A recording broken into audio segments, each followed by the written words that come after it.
رحوس عيد الفطر المبارك سلام كم يتوعلو خبركم تخطاتلتنا نلومي سوني نفرق معلتن فرغان استدالو زينا مسناد وحزنا لكم قريبنا لنا من كتتالكم بخبر زعدم خالد محمد برهان بقاندنا تبتات تخفلم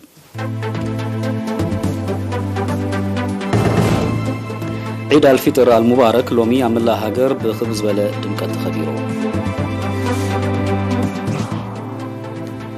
ሃይማኖታዊ በዓላት ባህልን ክብርታትን ህዝቢ ኤርትራ ኣብ ምዕቃብን ምኽስኳስን ዓብዪ ኣስተዋጽኦ ከም ዘለዎ ተገሊጹ ባሕቲ ግንቦት ኣህጉራዊ መዓልቲ ሰራሕተኛታት ብደረጃ ሃገር ተዘኪራ ሓበራዊ ሓይሊ ሃገራት ምዕራብ ኣፍሪካ ብዘካየዶ ስርሒታት ብውሕዱ 20 ሽበራውያን ከም ዝቐተለ ኣፍሊጡ ወተሃደራዊ ጉጅለ ጊኒ ስልጣኑ ቅድሚ 3 ዓመታት ናብ ሲቪላዊ ምሕደራ ከም ዘየሰጋግር ኣፍሊጡ ኣብ ኢራቅ አንጻር ዕላማታት ኣሜሪካ ዝቐንዐ ተቃውሞታት እናዓበየ ይመጽኣሉ ዝርዝር ዜና عيد الفطر المبارك كمل هاجر بخبز بلا دمكت تخبيرو ኣብ ከተማ ኣስመራ ናይ ዝተኻየደ ስነ ስርዓት ጸብጻብ ተዳሊሎ ሚካኤል ሓድጉ ኸቕርቦይ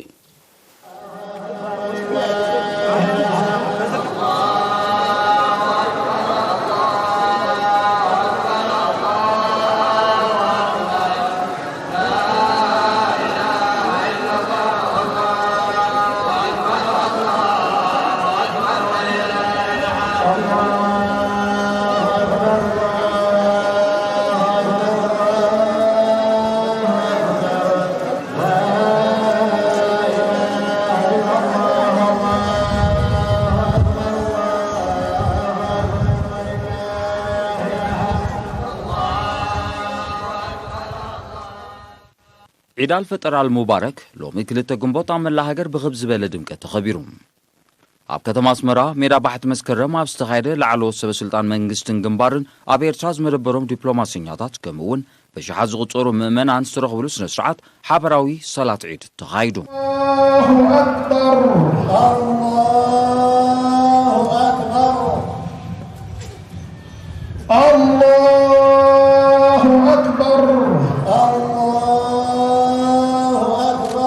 مفتي إيرتران أبو ومبر لعلوي بايتو إفتاين إسلاماو قدياتن إيرتران كبور مولانا الشيخ سالم إبراهيم المختار أبزا سمعوه لترقو من قباتن صوم رمضانن عيد الفطر زملكت خطبة ولقد أثبت لنا شهر رمضان أن النفس تمتلك طاقات كبيرة لكن القضية هي المنفساون سقاون ربحة صوم كمون صلاة عيد منفساون محبراون قصنا عيدن زكاة الفطر زملكت سفيح مردات هايبوم مولانا الشيخ سالم أسعيبهم وفي الختام نهنئ الشعب الإريتري في الداخل والخارج وقوات الدفاع الإريترية كام نورتاتن حاتياتن كنرحقن أبي كبرتاتنا كنتصنع دحرم الزخار أو اشتاقرن وطان زركب زبيرترا بحفشا نامنت مسلمنا دما بفلاي كمون أب حلوان لمعاتن هاجر توافيرهم زلو جاكانو حيلتات من كل غاليرترا يوهانان سناي من نيوتو من قليتهم عيد الفطر المبارك أبكالوت كتماتات حوس كتماتاتن قطراتن إيرتراون بتمساسالا قباب كم تبعله ككابوتو زبط صحنا حبريتا أفليتم ሃይማኖታዊ በዓላት ባህልን ክብርታትን ህዝቢ ኤርትራ ኣብ ምዕቃብን ምኽስኳስን ከምኡውን ኣብ ሓደስቲ ወለዶታት ንምስራፁ ዓብዪ ኣስተዋጽኦ ከም ዘለዎ ነበርቲ ፍርድጊ ንዞባ ሓጋዝ ገሊፆም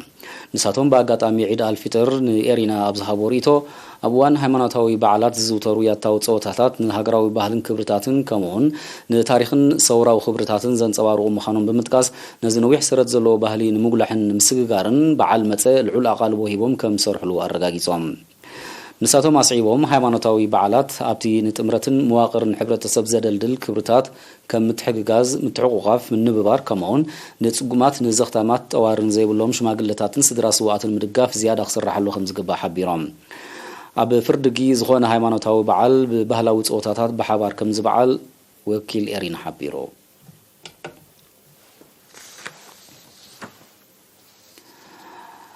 ባሕቲ ግንቦት ኣህጉራዊ መዓልቲ ሰራሕተኛታት ተወዲብና ንትርንዕ ዓይና ንድምዕ ብዝብል ቴማ ብደረጃ ሃገር ኣብ ቀጽሪ ማእከላይ ቤት ጽሕፈት ሃኮስኤ ኣብ ዝተኻየደ ስነ ስርዓት ተዘኪራ ጋዜጠኛ እልልታ ሃብተ ማርያም ዘዳለወቶ ዜናዊ ጸብጻብ ሊድያ ተኽል ማርያም ኣብቲ ሚኒስተራት ላዕለዎት ሓለፍቲ ህግደፍን ካልኦት ሰመዝን ዝተሳተፍዎ መሰናድኦ ባሕቲ ጉንቦት ሰራሕተኛታት ኣፖለቲካዊ ማሕበራዊ ቁጠባውን ባህላውን ህይወቶም ድምጾም ዘስምዑላ ህላወኦም ዘረጋግጹላን ቃሎም ዘሐድሱላን መዓልቲያ ዝበለ ዋና ጸሓፊ ሃኮሴ ኣቶ ተኸስተ ባይረ ኤርትራውያን ሰራሕተኛታት ስለቲ ሞሳ ከይተጸበዩ ኣብ ኩሉ መድያዊ መደባት ክተት ዘርእይዎ ዘለው ተወፋይነትን ዝገብርዎ ዘለው ኣበርክቶን ሞጊሶ ኣብ ሚኒስትሪ ዕዮን ማሕበራዊ ድሕነትን ዋና ዳይሬክተር ክፍሊ ዕዮ ኣቶ ወልደ የሱስ ኤሊሳ ብወገኑ ብሰንኪ ለብዐ ኮሮና ቫይረስ ተኸስቱ ማሕበራዊ ቁጠባዊ ጸገማት ንምእላይ ሰራሕተኛታትን ኣስራሕትን ንዘርኣይዎ ንቕሓት ውዳበን ተዓጻጻፍነትን ድሕሪ ምምስጋን ሰራሕተኛታት ንዘጓንፍዎም ብድሆታት ናብ ረብሖኦም ክልውጡን ኩልንትናዊ መኸትኦም ክሕይሉን ብምልባው እዚ መስርሕ እዚ ንኽሰምር ሚኒስትሪ ዕዮን ማሕበራዊ ድሕነትን ኣብ ጎኒ ሃኮሴ ኮይኑ ከም ዝሰርሕ ኣረጋጊጹ ኣብ ፌደሬሽን ኣስራሕቲ ኣማኻሪ ሕጊ ኣቶ ሰሎሞን ክፍለ ድማ ባሕቲ ጉንቦት ንኣስራሕትን ሰራሕተኛታትን እተሰክሞ ሓላፍነት ብምጥቃስ ሰራሕተኛታትን ኣስራሕትን ኣብ መንጎኦም ንዝኽሰት ሽግራት ብምርዳእ ንምፍታሕ ዘርእይዎ ንቕሓት ክቕጽልዎ ተማሕጺኑ እዚ ከምዚ ኢሉ እንከሎ ሃኮሴ ብምኽንያት ባሕቲ ጉንቦት ኣህጉራዊ መዓልቲ ሰራሕተኛታት ኣብ ዘውፅኦ መግለጺ መንግስትን ህዝብን ኤርትራ ዓበይቲ ልምዓታዊ መደባት ብምብጋስ ይቃለሱ ከም ዘለው ጠቂሱ እዚ ብዘይ ንቕሓትን ተሳትፎን ሰራሕተኛታት ኣውራኻ ሞያውያን ክሰምር ስለ ዘይክእል ኣብ ኩሉ ኩርናዓት ሃገር ዝርከቡ ሰራሕተኛታት ብልዑል ውዳበን ንቕሓትን ክሰርሑ ጸዊዑ ባሕቲ ጉንቦት ኣህጉራዊ መዓልቲ ሰራሕተኛታት ብደረጃ ዓለም ንመበል 132 ብደረጃ ሃገር ድማ ንመበል 31 ግዜያት ተዘኪራ እዚ ከምዚ ኢሉ እንከሎ ብምኽንያት ሓደ ጉንቦት ኣህጉራዊ መዓልቲ ሰራሕተኛታት ኣብ ንኡስ ዞባታት መንደፈራን ጊንዳዕን ሰራሕተኛታት ዝተሳተፍዎ ወፍራዊ ምኹስኳስ ኣግራብ ተኻይዱ ኣብ መንደፈራ ኣብ ዝተኻየደ ወፈራ ሓላፊ ጨንፈር ሃኮሴ ዞባ ደቡብ ኣቶ ተኸስተ ምሕረት ኣብ ዘስምዑ ቃል እቲ ማእቶት ነቲ ተወዲብና ንትርንዕ ዓይና ነድምዕ ዝብል ናይ ሎም ዓመት ቴማ ዘንጸባርቑ ምዃኑ ብምጥቃስ ንዝተረኣየ ዕዙዝ ተሳትፎ ሞጊሶ ኣብ ንኡስ ዞባ ጊንዳዕ እውን ብተመሳሳሊ ኣባላት ኩባንያ ሰገን ትካል ጽርበት ዕንፀይቲ ደንጎሎ ፋብሪካ ሕጡብን ማቶኔላን ጊንዳዕ ፋብሪካ እምነ በረድን ዓረን ጊንዳዕ ከምኡውን ኣባላት ምምሕዳር ከተማ ጊንዳዕ ዝተሳተፍዎ ወፈራ ኣብ መካነ መቃብር ሓርበኛታት ግንባር ጊንዳዕ ተሰላሲሎም ኣብቲ ጉንቦት ማሕበራዊ ቁጠባዊ ባህላውን ፖለቲካውን ሕቶ ሰራሕተኛታት ዓለም ልዑል ቆላሕታ ክወሃቦ እተዘኻኽር ዕለት ምዃና ዝተጠቕሰ ሓላፊ ጨንፈር ሃኮሴ ዞባ ሰሜናዊ ቀይሕ ባሕሪ ኣቶ ሃብተማርያም ተስፋ ሚካኤል ኤርትራውያን ሰራሕተኛታት ንጉዳይ ሃገሮም ቅድሚ ኩሉ ሰሪዖም ናጽነት ንምምጻእ ንውላውነት ንምኽባርን ሃገር ንምህናጽን ዘካይድዎ ዘለውን ውፉይ ስራሕ ሞጊሶም ዝኸበርኩም ተዓዘብትና ዝስዕባ ኣህጉራዊ ዜናታት እዩ ምክትታልኩም ክትቀጽሉ ደጊምና ብኽብሪ ንዕድም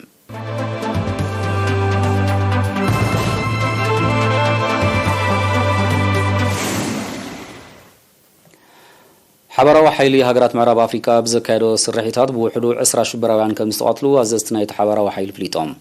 እቲ ካብ ካሜሮን ጫድ ኒጀርን ናይጄርያን ብዝተዋፅአ ሰራዊት ዝቆመ ሓበራዊ ሓይሊ ካብ 27 ክሳብ 29 ሚያዝያ ካብ ካሜሩንን ኒጀርን ብዘካየዶ ስርሒታት ነቶም ሽበራውያን ከም ዝቐተሎም እዩ ዝገልጽ ዘሎ በቲ ስርሒት ሓያሎ ካብቶም ዕጡቃት ከም ዝቆሰሉ ዝገለጹቶም ኣዘዝቲ 10ታት ካልኦት ከም ዝተማርኹ ሓቢሮም ወሰናስን ቀላይ ጫድን ኣብ ተቐላይ ዝርከባ ንኣሽቱ ደሴታትን ቀንዲ ዕርዲ ቦኮ ሓራምን ምስ ዝደናገጹ ዕጡቃት ሓይልታትን ኮይኑ ከም ዘሎ ዝተቐሱ ጸብጻባት እቲ ዕጡቕ ሓይሊ ካብዚ ን4 ሃገራት ዘዳውብ ከባቢታት እናተበገሰ ዘካየዶ መጥቃዕታት ኣብ ዝሓለፈ ዓመታት ኣሓይልዎ ምጽንሑ ይረድዎም እቲ ሓበራዊ ሓይሊ ካብ ምጅማር ዝሓለፈ ወርሒ መጋቢት ሓድሽ ወፍሪ ኣንጻር ኣብ ወሰናስን ቀላይ ጫድ ዝንቀሳቐሱ ዕጡቃት ሓይልታት እኳ እንተበገሰ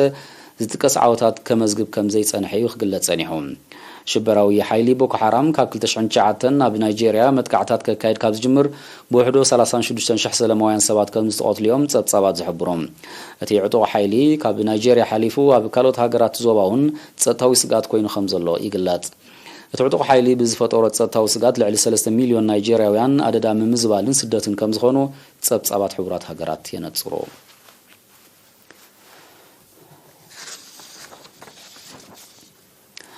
ኣብ ጊኒ ብዕልዋ ስልጣን ሒዙ ዘሎ ወተሃደራዊ ጉጅለ ስልጣኑ ቅድሚ 3 ዓመታት ናብ ሲቪላዊ ምሕደራ ከም ዘየሰጋግር ኣፍሊጦም እቲ ወተሃደራዊ ጉጅለ ነዚ ዝወሰነ ቁጠባዊ ውድብ ምዕራብ ኣፍሪቃ ማለት ኤኮዋስ ኣብ ዝቐልጠፈ እዋን ስልጣኑ ናብ ሲቪላዊ ምሕደራ ክሰጋግር እንተዘየለግና ኣብ ልዕሊኡ እገዳ ክውስን ከም ዝኽእል ኣብ ዘጠንቅቐሉ ዘሎ እዋን እዩ ይኹን እምበር እቲ ወተሃደራዊ ጉጅለ ምስግጋር ምሕደራ كمزي أخلا بمتكاس نتصاعد نايتي زوبا ودب نتيجولهم وتهدراو جوجل جيني كابورح مسكرم كلتشان عسران حدن بعلوا سلطان حيزو 5 لوز في اليوم أتي وتهدراو جوجل بوليتيكاون محبر قطباون كونتات جيني نممحياش كمسرحو خبر تانيهم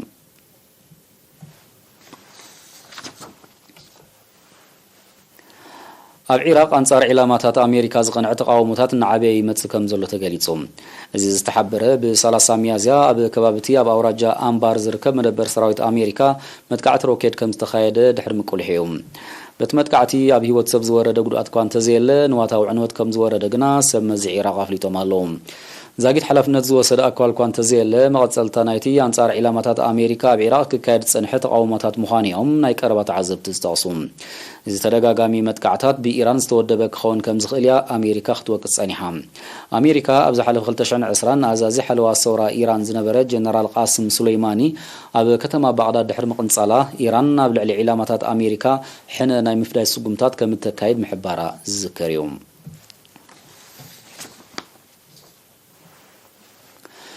جابان فيتنامن كل مداوي زمدنن كدنفعت سماميان قدماي منستر جابان فوميو كيشيدا لو محت غنبوت اب كتما هانوي مسمز فيتنام ابزكاد وركب كلتين هاغرات اب صلات قطبا بحفشا نغدد ما بفلاي كتحاغاغزا تردادين مزيكازي جابان فيتنامن اب مداي تصتا مكتا لبدا كورونا فيروسن كليماو ممزبالن بحبار كم سرحا اب تركب افليطن كلتين هاغرات اب زواو تصتا بغوند دما غداي بحري دوب تشاينا كم تميايت اون تغليصلو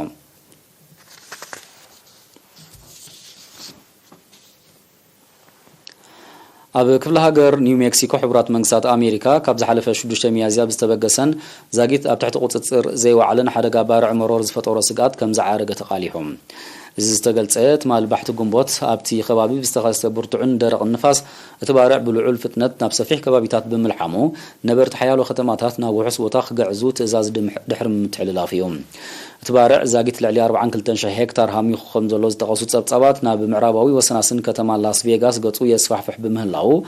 أب تحطو تصير نمو علو صعرتات يكايرو خمزلو يمز حبروم أبز متص معالتات برتعن درق النفاس أب تخبابي خصت كم زغل مت تنبيت كونتات أير سلازلو نتسرح زيادة صنكور كم زقبر يوم سب مزز حبرو زلوم أب أمريكا أبز عامة زيز تخصت حلقات بارع مرور مستمساسا الأوان نايزحلف عامة كنا تصورون كله بخلط تعس في زعابي صفحات مريض كم زهموخه تصبصبات ينتصرو نلومي سوني كل تجمبوت فرق معلتن فرانس تدالوي حافشة وزينة ومسنادو ونمززام أرسات غدق مالكم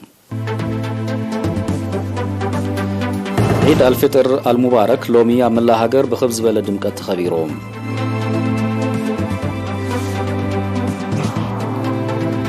ሃይማኖታዊ በዓላት ባህልን ክብርታትን ህዝቢ ኤርትራ ምዕቃብን ምኹስኳስን ዓብይ አስተዋጽኦ ከም ዘለዎ ተገሊጹ ባሕቲ ጉንቦት አህጉራዊ መዓልቲ ሰራሕተኛታት ደረጃ ሃገር ተዘኪራ حبروا حيل هاجرات معراب أفريقيا بزكايدو الصرحيتات بوحدو 10 شبران كم زغتل فليتو وتهدروا جوجل جيني سلطانو قد مسلسل عامتات نفسي بلا ومحدرا 5 سغاغرا فليتو أب العراق أنصار علامات أمريكا زغنع تقاومات نعبي متصالو نزعل استدلوا زينو مسنادو بستفتيمو دقيمنا رحوس عيد الفطر المبارك روح معلتي